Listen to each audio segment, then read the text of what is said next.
नमस्कार दोस्तों एक घटना जब की है जब अम्बा परशुराम जी के पास जाती है और परशुराम जी भीष्म जी को बनाते हैं। तो दोस्तों उसी की ये घटना है। अब मैं आपको आगे बताता हूँ। दोस्तों भीष्म जी कहते हैं, आप मेरे गुरु हैं, इसलिए मैंने प्रेम पूर्वक सत्कार किया है, किंतु मालूम होता है आप गुरुओं का सा बर्ताव करना नहीं जानते, इसलिए मैं आपके साथ युद्ध करने के लिए तैयार हूँ। मैं युद्ध में गुरु का, विशेषतः ब्राह्मण का, और उसमें भी तपोवृद्ध का वध नहीं करना चाहता, इसलिए मैं आपकी बातों को सह रहा हूँ। किंतु धर्मशास्त्र ने ऐसा निश्चय किया है कि जो क्षत्रिय क्षत्रिय को समान ही हथियार उठाकर आए हुए ब्राह्मण को, जब वह डटकर युद्ध कर रहा हो, मैदान छोड़कर भाग ना रहा हो, मार डालता है, उसे ब्रह्महत्या नहीं लगती। मैं भी क्षत्रिय हूँ और क्षत्रिय धर्म में स्थित हूँ, इसलिए आप प्रसन्नता से मेरे साथ युद्ध करने के लिए तैयार हो जाइए।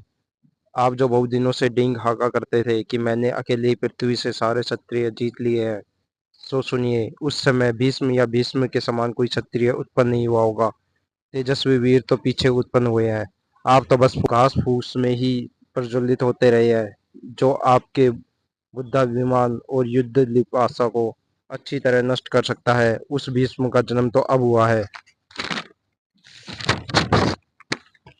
तब परशुराम जी ने हंसकर कहा, भीष्म, तुम संग्राम भूमि में मेरे साथ युद्ध करना चाहते हो, यह बड़ी प्रसन्नता की बात है। अच्छा लो, अब मैं कुछ कुरुक्षेत्र चलता हूँ, तुम भी वहीं आ जाना।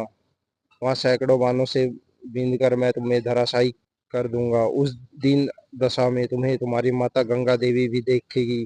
चलो, रथ आदि युद्ध की सब सामग्री ले चलो। तब मैंने परशुराम जी को प्रणाम करके कहा, जो आज्ञा।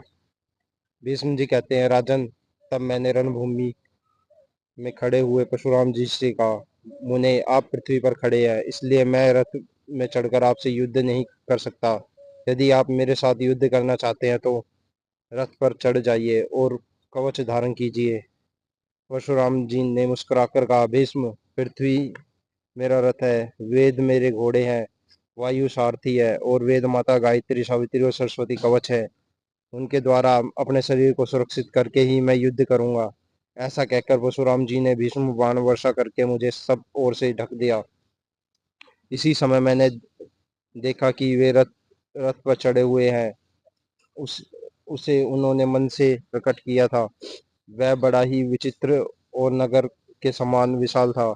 उसमें सब प्रकार के उत्तम अस्त्र शस्त्र रखे थे और दिव्य घोड़े जुटे हुए थे।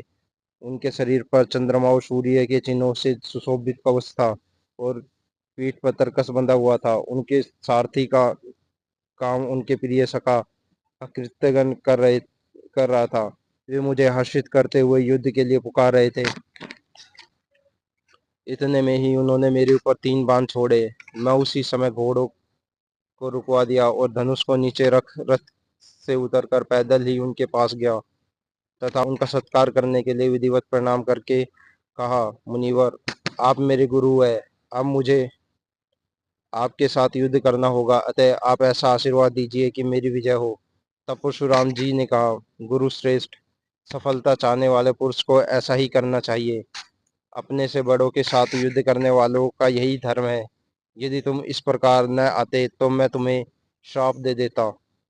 अब तुम सावधानी से युद्ध करो। मैं तुम्हें जय का आशीर्वाद तो नहीं दूंगा, क्योंकि यहाँ मैं तुम्हें जीतने के लिए आया हूँ। जाओ, अब युद्ध करो। मैं तुम्हारे बर्ताव से बहुत प्रसन्न हूँ।